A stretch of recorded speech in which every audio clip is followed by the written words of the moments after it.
First things first, Black Lives Matter. Just want to get that out the way. R.I.P. my man George Floyd, man.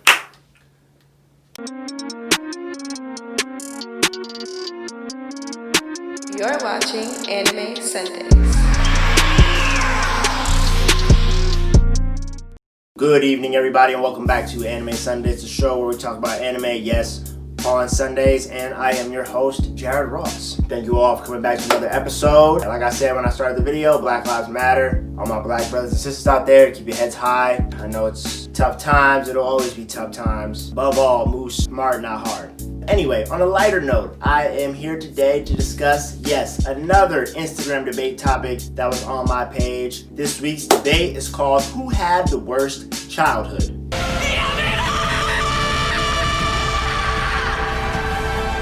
So yes, on my Instagram page, I had this post in about 2 parts, totaling another 8 characters who I believe in anime to have some of the worst backstories ever. Now, keep in mind, what we are talking about here is specifically the childhood of these characters I'm about to mention, meaning from birth to about age 12, 13 at the latest. So anything in their teenage years, high school years, we're not really considering that to be their childhood, more like their early adolescence. So our 8 characters include Sasuke, Eren, Alphonse Elric, Eri, Hyakkimaru, Guts, Killua, and Rei from Promised Neverland. So I'm gonna start with the cats who I believe to have the not so worst childhood first, and then work our way up to I believe who had the worst childhood.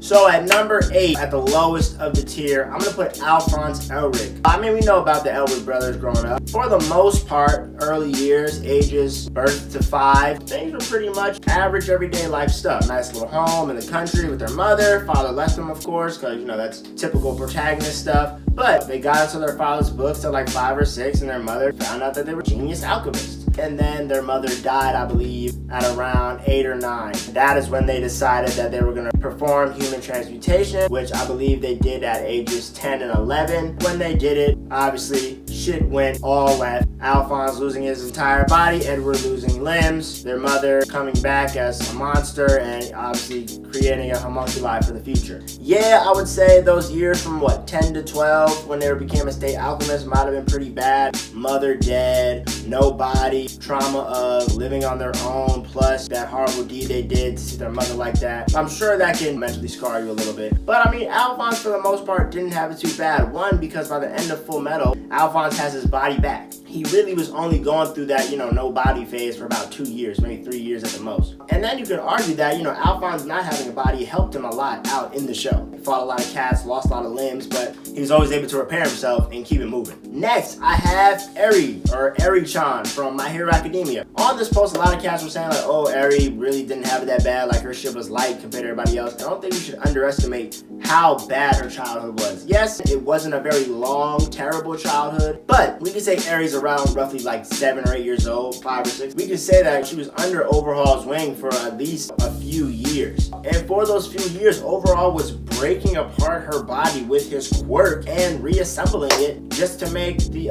special bullets to take people's quirk away. I can only imagine as a child, especially a little girl, having your limbs blown apart, having parts of your body deteriorated and reteriorated, has to be some sort of trauma, even if the pain heals. Now, like I said, I put Eri at the bottom of the list because they pretty much saved her with quickness. I feel like what Overhaul did to her is definitely some vile shit and shouldn't be overlooked. Moving on, at number 7, I have Hyakkimaru from Dororo. He's over there on the wall. Now, Hyakkimaru, his father was like the shogun of the area, one of the leaders of the territories he was living in, and he made a deal with these devils for his land to prosper, for the good of his people, and he sacrificed his firstborn child for it. Basically, if you don't know anything about Hyakkimaru, all his limbs have been given to demons along with his face, his eyes, his ears, and his nose. But because of his pact with the demons, he was still able to sense things around him and learn how to fight. The reason I have him at the bottom of this list is because he grew up not knowing what being a normal child was. And he grew up just like, okay, well, I don't have shit. I guess this is the regular. So you can't really say like, oh, his shit was so bad. Like, it's definitely worse when you know what a good childhood is like and how to take it from you. So after Hyakkimaru, I have Killua. Killua is also in the latter half of this list because, yes, had a pretty rough childhood. He was being trained ever since, day one to be an assassin, going through torture training, going through all types of combat training. But to him, that wasn't a terrible childhood. To him, that was just like, oh, I'm a Zoldyck. You know what I mean? Like, this is my life. I gotta go hard for my family name. It's not like, oh my God, I'm getting tortured every day. Like, nah, he grew up with knowing what it was off rip.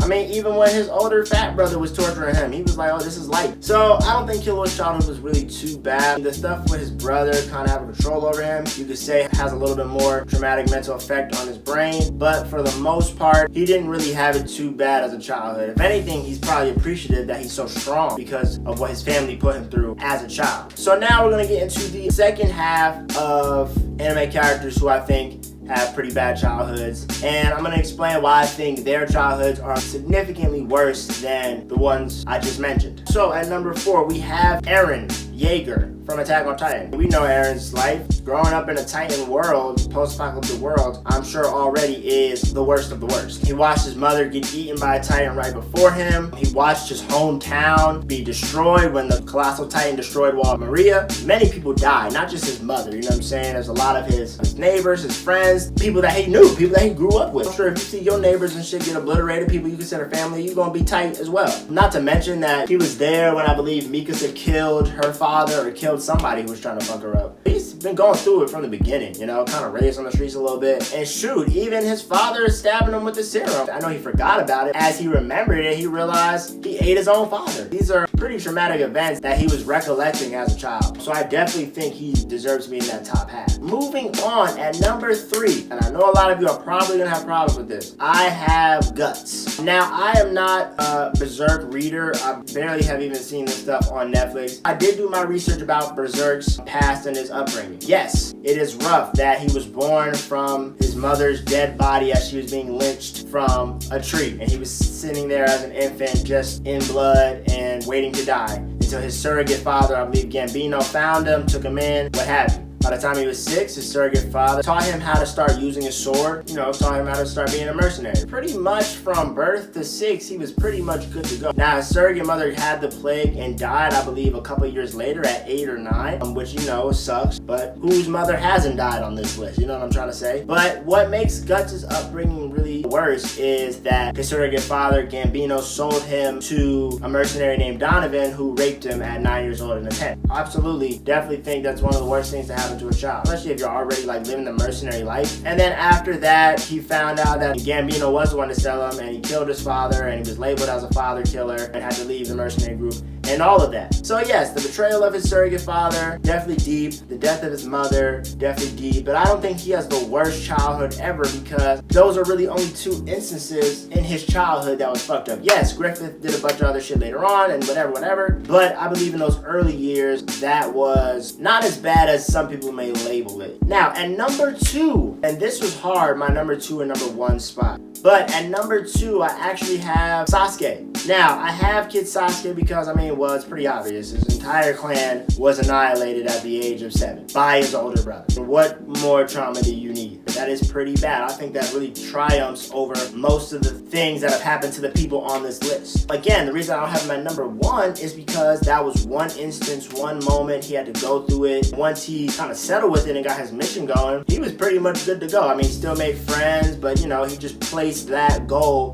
that trauma over trying to just be happy and enjoy life. Now, at number 1, I have Ray from Promised Neverland. And some of you may think, oh, you're crazy. Why would you have Ray over everybody else? Well, as y'all know, Ray has that genius memory, that photographic memory that allows him to recall his entire life since he was born. So not only did he know that the world was a terrible place where humans were used as a food source to feed these monsters, but he knew that his own adopted brothers and sisters were all being taken away and fed to these monsters. And he had to just do nothing but keep his mouth shut and even help the mother just so that he could keep his 3 friends kind of okay. It's gotta be one of the most traumatic things to happen to an anime character because 1, now you have to make emotional conscious decisions at the age of 3 or 4 for the morality of your family. You have to decide, okay, I want to save everybody, but I can't because 1, I don't have the power, and 2, if I try, it's not going to do anything. The fact that he's just not a cold-blooded evil motherfucker is like the most ridiculous thing to me. And then he is still a child. They're still out here on the run, trying to survive, trying to keep everyone safe. Who knows how crazy it's gonna get in the manga? We're sure somebody else is probably gonna die. Not to mention that for now, we know that Norman is dead. Ray's experience, I feel like as a whole, is worse than everybody else's on this list. No, he wasn't beaten ridiculously. No, he wasn't raped. But to have your brothers and sisters reach a certain age and you know they're going to die every time, not to mention, like, I don't know the number of kids that were shipped out between his 10, 12 years span, but I'm sure it was dozens of children. People he considered brothers and sisters that he just couldn't save. He just had to let it rock and work for mom. So that's my lineup. Those are the cats that I had on the post. There's definitely other people out there with even worse childhoods. Honorable mention, Giorno Giovanni, pretty much abandoned at 2 years old, had to raise himself. You know, there's other cats who had it pretty bad. So if you know some, please drop them in the comments below. Please let me know if you agree or disagree with this list. And yeah, thank you all for tuning in and hope to see you next week.